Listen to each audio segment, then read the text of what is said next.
kroppen er overset i den samtale om arbejde. Og tale om, hvordan det er at kvinde.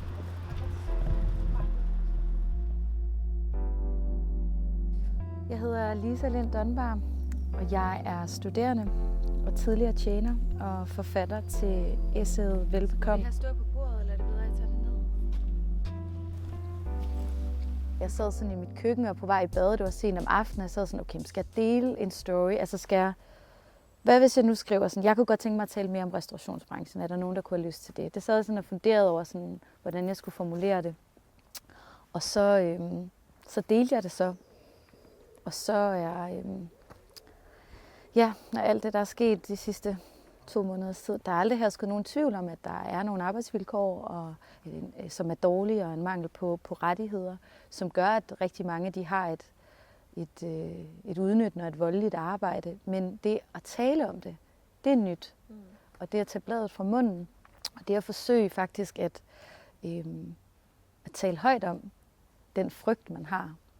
Det har været overvældende. Det er jo netop alt fra fysisk og psykisk vold til løntyveri og til en stor vifte af forskellige typer af diskrimination. Det er noget, som jo ikke kun er isoleret til arbejdspladsen, der er en restaurant eller en vinbar. Det er jo også en attitude og en struktur, der eksisterer i det omkringliggende samfund, som netop er den her sådan indgroede idé omkring, at kroppen er andres ejendom, eller at særligt kvindekroppen er ikke kvindens egen. Det er et rum, hvor det er, at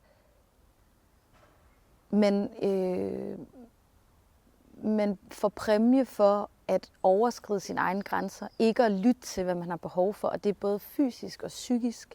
Man skal presse sig selv, og det er den her kultur af, at et præstationskrav, det er at overskride sine egne grænser, og at lade andre overskride sine egne grænser.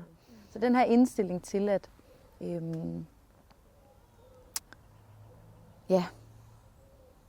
at det både er noget, som man som kvinde på arbejdet bliver valgt fra i visse situationer, når det måske handler om faglighed, når det handler om, at man har gjort sig dygtig til noget, der bliver man sådan valgt fra. Men når man ikke selv er egentlig interesseret i det, så bliver man valgt til, hvor man bliver seksualiseret eller objektiviseret.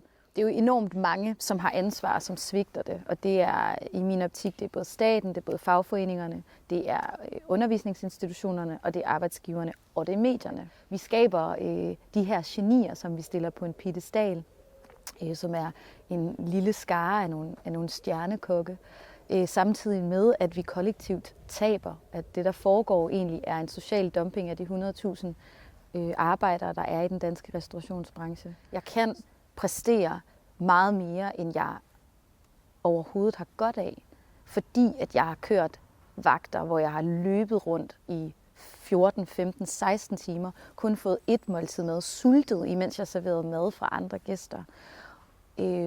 Ikke sovet og bare drukket meget af smerten væk.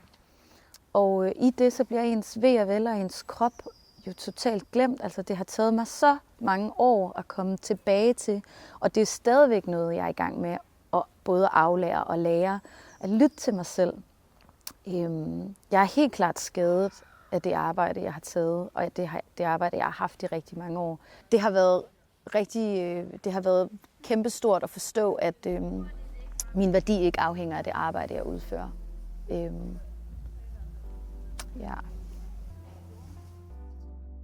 Det at sige fra for sig selv er også at sige fra for andre.